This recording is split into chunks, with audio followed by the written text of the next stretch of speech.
Aora, a world where mortals live, die, and are reborn through the turning of the wheel.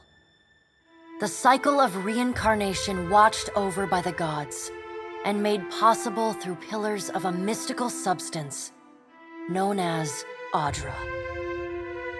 5 years ago, you traveled from your home to the Deerwood, a nation that had waged war against the incarnated god of light, Aethys, resulting in his destruction. The country suffered from a plague of hollowborn, infants born without souls, that many believed was punishment for killing a god. In an ancient, secluded ruin, you witnessed a secret ritual that inadvertently transformed you into a watcher. One who can see and speak with souls. The ritual also gave you horrible visions, waking nightmares of a past life that threatened your sanity. To put them to rest, you pursued the man who had led the ritual, a seemingly immortal agent of the gods, known as Theos Ix Arcanon. With divine assistance, you confronted and defeated Theos, ending your visions and resolving the Hollowborn crisis. In so doing, you also learned the great secret that Theos had protected. That the ancient empire of Anguith had transformed themselves into gods.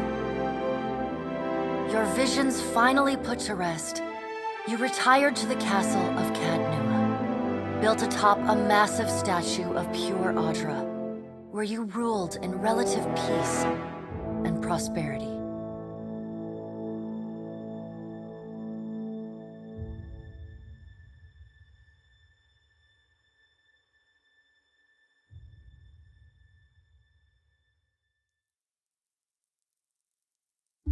Made a nice story. You fixing up that old keep, lifting the curse. Must have told it 100 times. But something got to gnawing at me. Thinking the spirits there weren't really at rest. That maybe the gods weren't finished with us.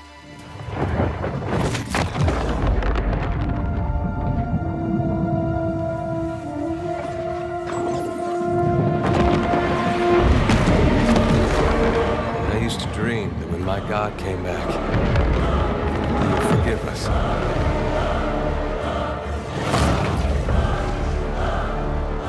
Last the trouble with dreams.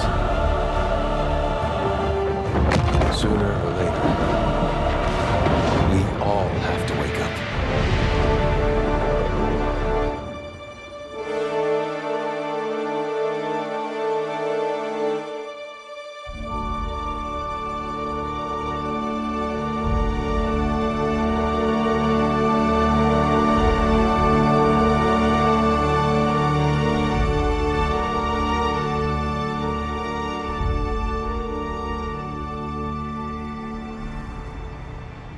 And so you wake to a sleepless world, the in-between of life and death. Follow your memories.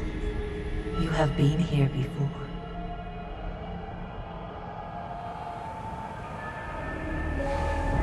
You have seen past the shroud. You are a watcher now, and a watcher you will stay. A watcher sees souls, knows their pasts, and the souls see them back.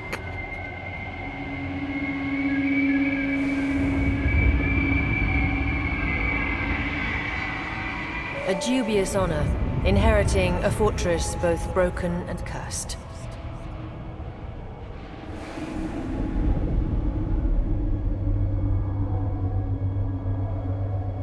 What is a god? A higher power? A rewarder of good deeds and punisher of the wicked?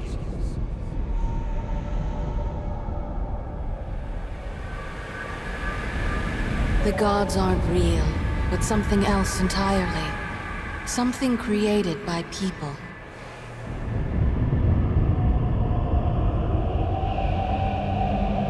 And did you ever consider that these were things you were never meant to understand? That their comprehension is beyond you?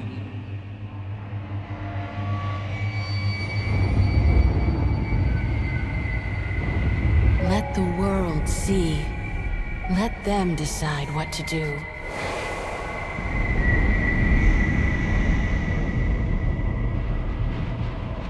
The wheel has turned again, Watcher.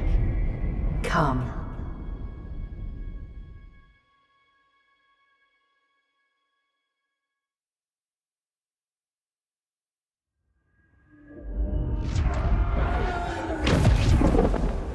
An aged dwarf shares this strange floating platform with you. His face is creased by so many wrinkles that his features lie buried amid shadowy pockets of skin. Still, the dwarf's well-practiced habits have left telltale tracks of a welcoming rictus across his visage. You can see his smile coming before it blooms, reshaping the dwarf's face from a hanging sack of flesh into something resembling an oddly carved, merry gourd, replete with unhealthy bumps and discolored splotches.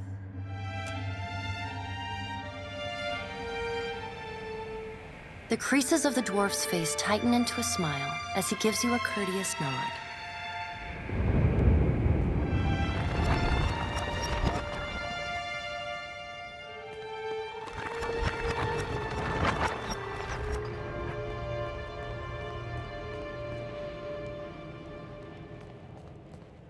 Sit, please. Thank you for joining us, Watcher of Cadnua. The gaunt woman seated at the table is clad in time-worn black armor that seems too massive for her to move in. A pale, slender neck rises from the gorget, topped by a hollow face. The milky skin stretched across it is delicate and translucent, like parchment that has been scraped clean too many times. She's preoccupied with the arrangement of cards on the table between you. With each movement, her armor squeaks and groans as though bearing an incredible weight. She places a final card, gives a nod of satisfaction, and raises her eyes to meet yours. Your brush with the divine has drained you of your powers, fractured your memories. Look upon these cards. They represent the courses of your life. You alone know best how they flowed. Arrange them to fit what you remember.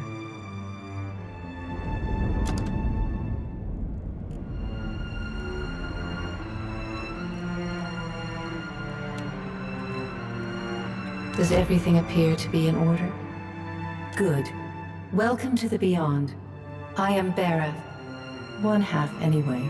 She points a finger in the direction of the dwarf who led you here. Though the movement is slight, her gauntlet squeaks like a rusty hinge. The dwarf's rictus returns as he nods in the woman's direction. Tell me, do you remember when we last met?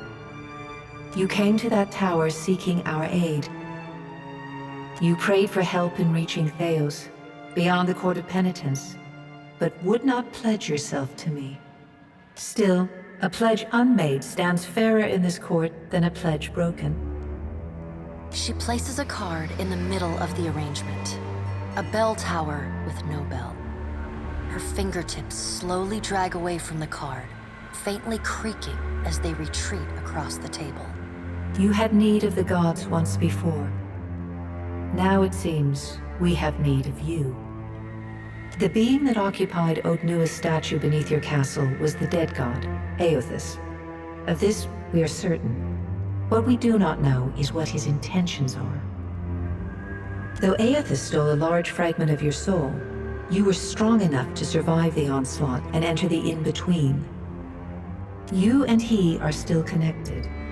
He has chosen a body made of living Audra, perfused with the power of thousands of souls, including yours. It should be little difficulty for an experienced watcher to find him.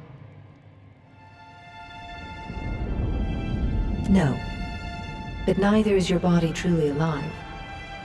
Your lungs draw breath, your heart pumps blood, but your flesh is as soulless as a hollowborn. That is, until I return you. She delicately places a card upright on the table. The art depicts souls flowing out of a pillar of Audra. I know. It is my business to know. 322 in Cadnua and your surrounding lands.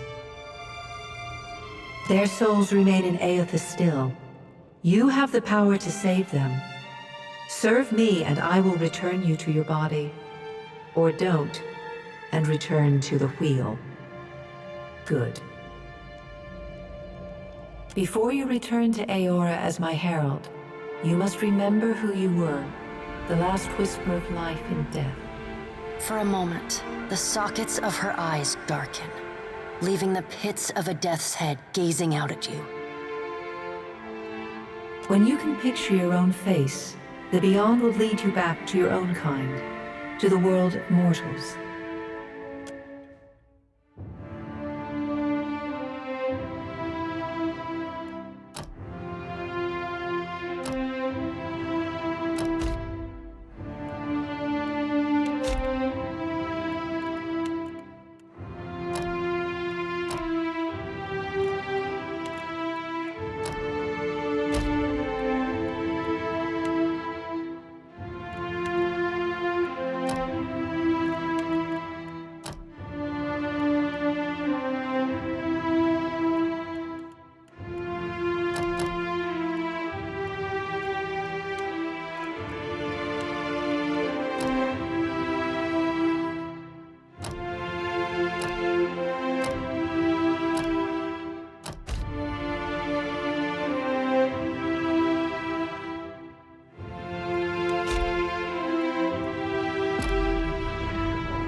Go forth now, Watcher, as my herald.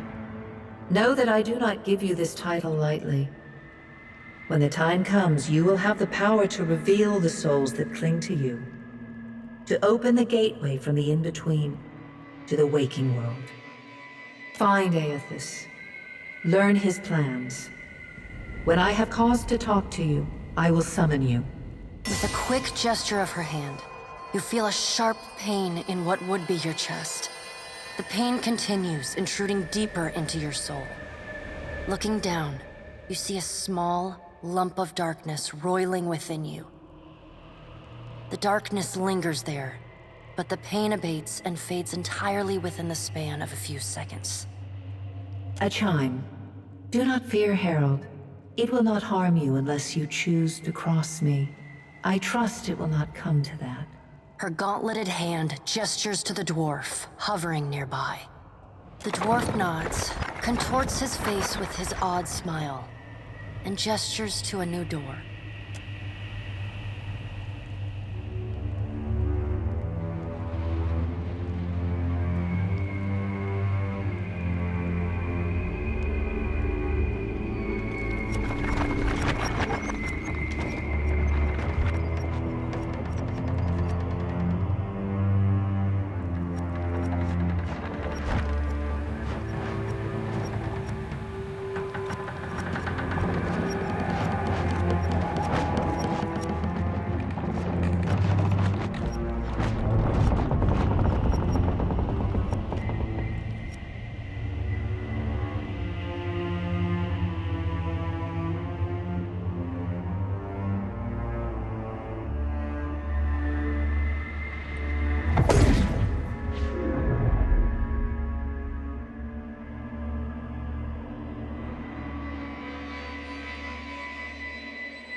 The return to your body feels like waking after a fitful drunken sleep. The rocking of the ship sends pain jolting through your limbs. Crashing waves hammer inside your skull. Adair watches over your body with a glazed look, taking long, even tokes from his pipe. At the first movement of your chest, he starts. His gasp, mid-puff, sends him coughing and straining for breath. No, there's no way. You're awake. What are you doing awake? How are you feeling? Alive's a big improvement. I hate to cast a pall over your recovery, but I'm afraid I have some bad news for you. The voice echoes from inside the bust. The remains of the steward of Cad Nua. Cad Nua has been destroyed. Aethys possessed the statue of Maros Nua and rose from the ground, consuming the souls of all nearby. It is only by the exceptional strength of your soul that you survived. And even then, just barely. The further Aethys withdrew, the weaker you became. We chartered this ship and followed him to the Deadfire archipelago.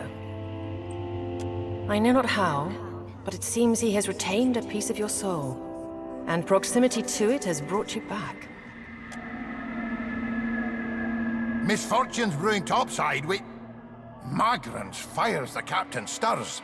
An older man with ale-sour breath rubs his bloodshot eyes and stares at you. Engrim, the smell of drink on your breath could wake the very dead. Now what's this about? Pirates. They're demanding parley with you, Captain. I know this is asking a lot, but you better arm yourself and get on deck. Should be some gear in there. He indicates a nearby wardrobe.